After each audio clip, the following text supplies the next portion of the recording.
जी students, हमारे पास blood vessels जो हैं, इसमें अगर हम लोग इसको मेंशन करें तो सबसे जो लार्जेस्ट हमारे पास आर्टरी होती है that is known as aorta, away from the heart. फिर एओर्टा के बाद हमारे पास ये आर्टरीज के अंदर डिवाइड करता है। आर्टरीज फर्दर हमारे पास डिवाइड होकर बनाती हैं आर्टीरियोल्स। याद रखिएगा, आर्टरीज डिवाइड होकर हमारे पास बना रही होती हैं आर्टीरियोल्स। फिर आर्टीरियोल्स फर्दर हमारे पास डिवाइड होकर बनाते हैं कैपिलरीज। इन कैपिलरीज को हम लोग डिफरेंशिएट करने के लिए ग्रीन कलर के साथ लिख रहे हैं। So these are capillaries. जरा सुनिएगा, एओर्टा डिवाइड होकर आर्टरीज, आर्टरीज डिवाइड होकर आर्टरियोल्स, आर्टरियोल्स डिवाइड होकर कैपिलरीज। अब कैपिलरीज डिवाइड होकर क्या बनाएंगे? जी शाबाश, बिल्कुल सही फरमाया आपने। कैपिलरीज हमारे पास डिवाइड नहीं होती, कैपिलरीज मिलकर जो है ये बनाती हैं हमारे पास वेन्यूल्स। ठीक है जी, और वेन्यूल्स मिलकर हमारे पास बनाते हैं वेन्स, और ये वेन्स मिलकर हमारे पास लार्जेस्ट वेन जिसे हम लोग बोलते हैं that is also known as vena cava, ये हमारे पास बनती है। वेना केवा इंफीरियर और सुपीरियर वेना केवा के अंदर क्लासिफाइड फॉर्म के अंदर मौजूद होती है। अब जरा देखते हैं इसके अंदर और मजीद डिफरेंसेस क्या होते हैं। तो सबसे पहले ये कि एओर्टा के अंदर हमारे पास जो प्रेशर होता है वो सबसे ज्यादा पाया जाता है, दैट इज अबाउट 400 to 500। याद रखिएगा। अच्छा जी, अब ये एक और चीज इसको याद रखने के लिए बड़ी इजी सी है कि जो चीज दिल के करीब है, पंप के करीब है, उसमें प्रेशर हमेशा हमारे पास ज्यादा होगा, और जैसे ही ये पंप से अवे मूव करता चलेगा तो प्रेशर हमारे पास कम होता जाएगा। जैसे कैपिलरीज के अंदर जो है ये डिक्रीज्ड फॉर्म के अंदर, और वेना केवा में अल्टीमेटली हमारे पास लेस फॉर्म के अंदर मौजूद होता है। तो ये था हमारे पास प्रेशर की जब हम लोग बात करते हैं। फिर इसके बाद हम लोग पल्स की बात करते हैं कि पल्स का क्या हमारे पास यहाँ पे सिलसिलाकार होता है। अब पल्स याद रखिएगा, पल्स को हमेशा हम लोग डिटेक्ट करते हैं जहां पे ब्लड प्रेशर मौजूद हो। तो इसका मतलब ये है कि पल्स की जो डिटेक्शन है वो वेन्स के अंदर या वेना केवा के अंदर तो नहीं हो सकती, तो ये डिटेक्ट हो सकती है हमारे पास आर्टरीज के अंदर।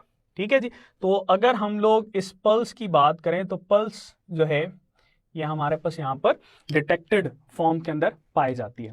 फिर जब हम लोग डिस्कस करते हैं तो इसमें कुछ एक्सेप्शंस हैं। एक्सेप्शंस बड़ी इंपॉर्टेंट है स्टूडेंट, क्योंकि यही एक्सेप्शंस जो है ये हमारे पास क्वेश्चन बनाती हैं।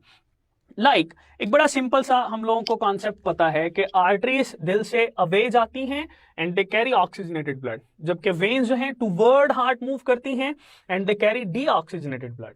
It means all the veins carry deoxygenated blood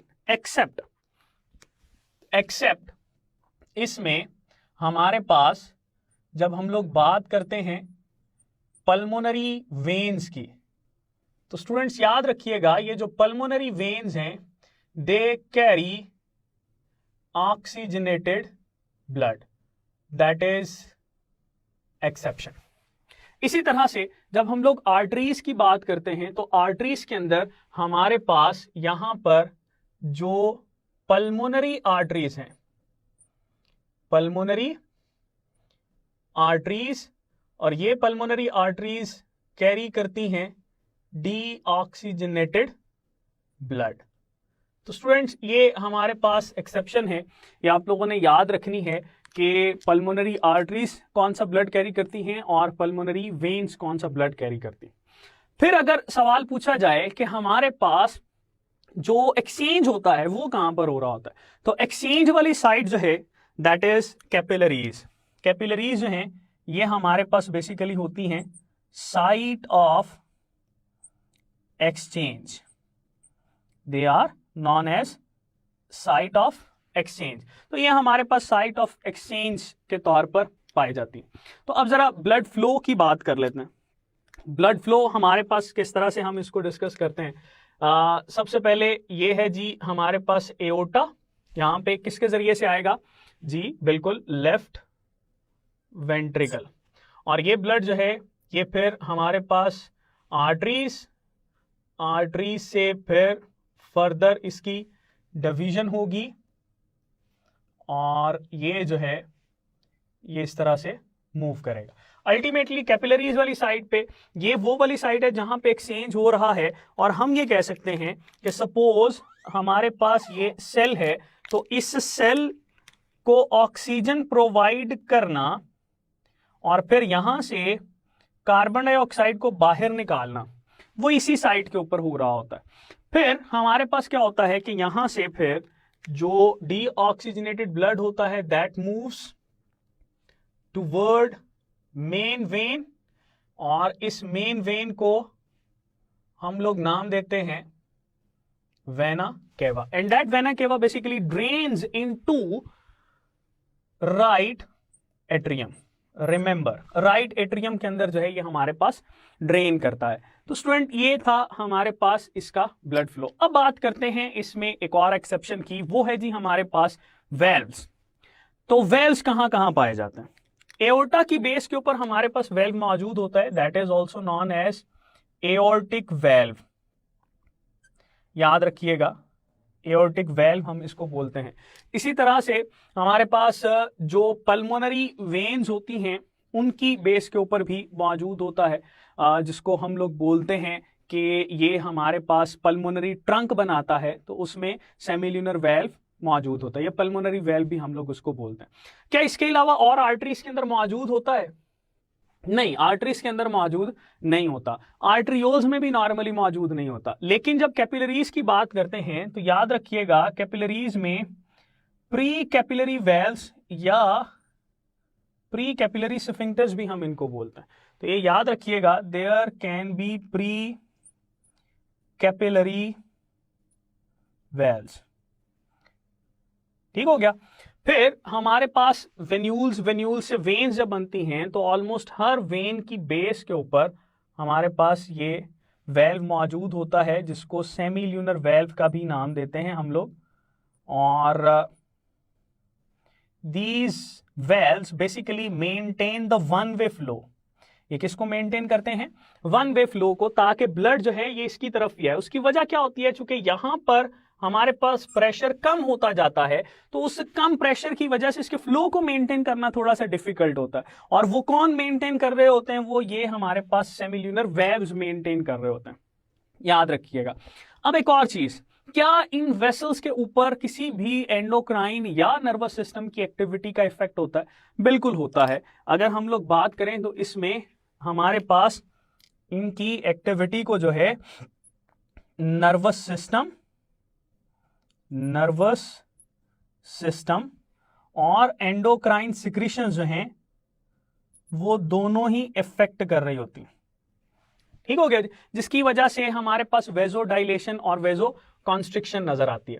अब वेजोडाइलेशन क्या होती है स्टूडेंट? वेजोडाइलेशन हम लोग बोलते हैं कि इसमें हमारे पास वेसल का डायामीटर जो है वो डायलेट हो जाता है।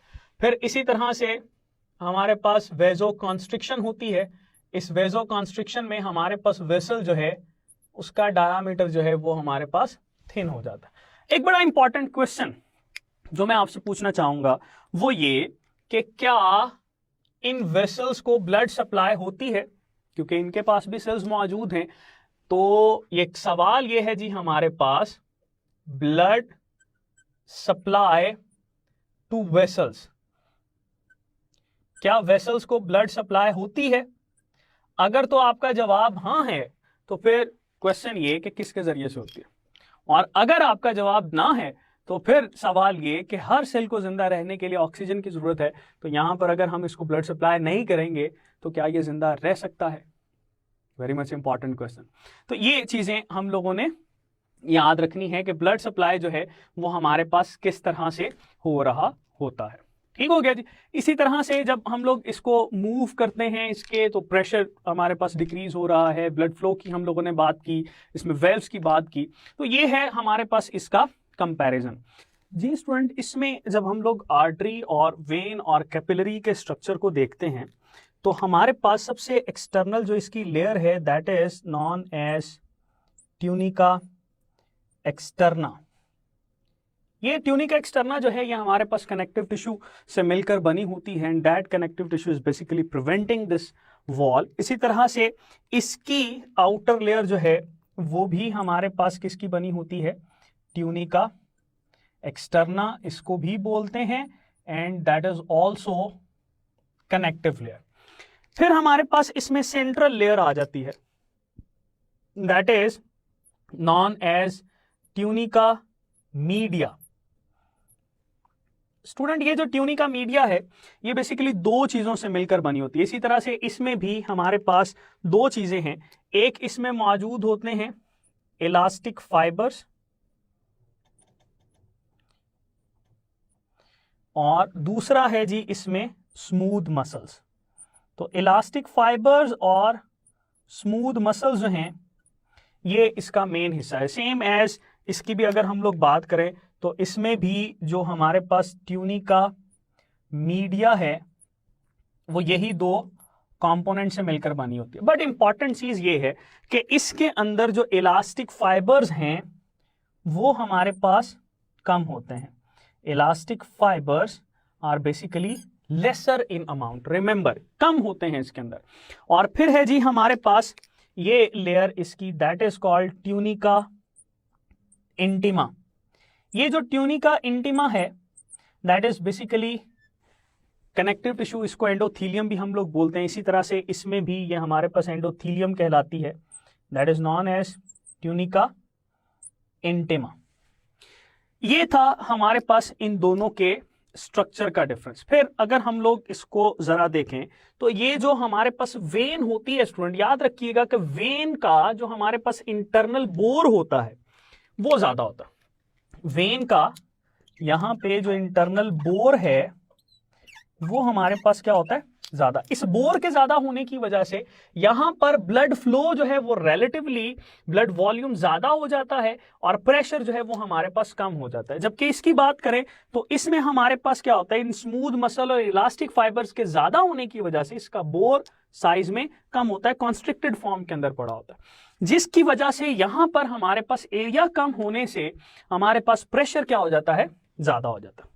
तो ये था हमारे पास इन दोनों का कंपैरिजन। फिर हम बात करते हैं इसकी, that is known as capillary. और कैपिलरी की ये जो लेयर है इसको एंडोथीलियम बोलते हैं, और ये एंडोथीलियम जो है that is having some kind of pores in it. इस पोर्स के जरिए से भी एक्सचेंज होता है। फिर ये हमारे पास एक्टिव और पैसिव दोनों तरीकों से कर सकती है। मतलब ये कि इसके जो सेल्स हैं वो एंडोसाइटोसिस करते हैं मटेरियल्स की, और फिर उसको एक्सोसाइटोसिस के जरिए से इस फ्लूइड के अंदर निकाल देते हैं, और फिर उससे रिलेटेड जो सेल्स हैं वो उसको पिक या उसको एग्जिट कर सकते हैं। तो सेम एज ये हमारे पास जो डिफरेंस है वो इसके साथ एक्ट करता है। तो ये थे हमारे पास आर्टरी, वेन और कैपिलरी, और ये था इसका कैपिलरी बेड और इनका comparison. That is all from blood vessels. जी डियर स्टूडेंट्स, ब्लड वेसल्स को डिस्कस करने के बाद हम लोग मूव करेंगे इनसे रिलेटेड जो एमसीक्यूज हैं। तो सबसे पहली जो स्टेटमेंट है दैट इज आर्टीरियोस्क्लेरोसिस। एथेरोस्क्लेरोसिस और आर्टीरियोस्क्लेरोसिस जो हैं ये दो टर्म्स हमारे पास कॉमनली यूज होती हैं। इज ऑप्शन है ए मेटाबॉलिक डिसऑर्डर, ऑप्शन बी है डीजेनरेटिव डिसऑर्डर, फिर है जी हमारे पास इन्फेक्शियस डिसऑर्डर, और फोर्थ ऑप्शन है अ न्यूट्रिशनल डेफिशिएंसी। तो ये जो आर्टीरियोस्क्लेरोसिस है, एथेरोस्क्लेरोसिस हैं, ये हमारे पास बेसिकली डीजनरेटिव डिसऑर्डर्स होते हैं। तो इस लिहाज से इसका आंसर भी हमारे पास क्या होगा, अ डीजनरेटिव डिसऑर्डर। नेक्स्ट है जी हमारे पास which vein has oxygenated blood. Vein है जो कि ऑक्सीजनेटेड ब्लड कैरी कर रही है। इसको भी हम लोगों ने अभी थोड़ी देर पहले डिस्कस किया कि हमारे पास जो पल्मोनरी वेन्स होती हैं they basically carry oxygenated blood. Options में देखते हैं क्या पल्मोनरी वेन्स का जिक्र है कहीं पर। Renal vein, subclavian vein, pulmonary vein और जुगुलर वेन्स। तो इसका आंसर स्टूडेंट हमारे पास क्या होगा, पल्मोनरी वेन। नेक्स्ट क्वेश्चन की तरफ मूव करते हैं। स्टेटमेंट है elastic fibres are absent in the walls of. किसकी वॉल में एब्सेंट होते हैं? तो जब कंपैरिजन हम लोगों ने पढ़ा था तो उसके अंदर हमने पढ़ा कि इलास्टिक फाइबर्स दोनों आर्टरी और वेन दोनों के अंदर ही मौजूद होते हैं, but they are absent in capillaries. तो ऑप्शंस में देखते हैं क्या कैपिलरीज हमारे पास मौजूद है यहाँ पर। ऑप्शन ए है एओर्टा, फिर है जी आर्टरीज, और फिर वेन्स, और लास्ट पे है हमारे पास कैपिलरीज। तो आंसर स्टूडेंट्स क्या होगा इसका? Answer must be capillaries. फिर नेक्स्ट क्वेश्चन की तरफ मूव करते हैं। Which of the following blood vessels contain semilunar valves? Option है जी हमारे पास आर्टरीज, फिर है जी हमारे पास वेन्स, फिर है हमारे पास आर्टेरियोल्स और कैपिलरीज। तो अगर हम लोग डिस्कस करें, थोड़ा सा रिकॉल करें चीजों को, तो हम लोगों ने पढ़ा था कि वेन्स के अंदर प्रेशर कम हो जाता है, जिसकी वजह से वन वे जो फ्लो है उसको मेंटेन करना मुश्किल हो जाता है। उसको मेंटेन करने के लिए अल्लाह पाक ने इसकी जो वेन्स है इसके अंदर जो है वो हमारे पास वेल्स रखे हुए हैं। तो आंसर होगा इसका हमारे पास जी student, that is all from the MCQs of this topic, and I hope it will help you to attempt all the questions from entry test. That is all.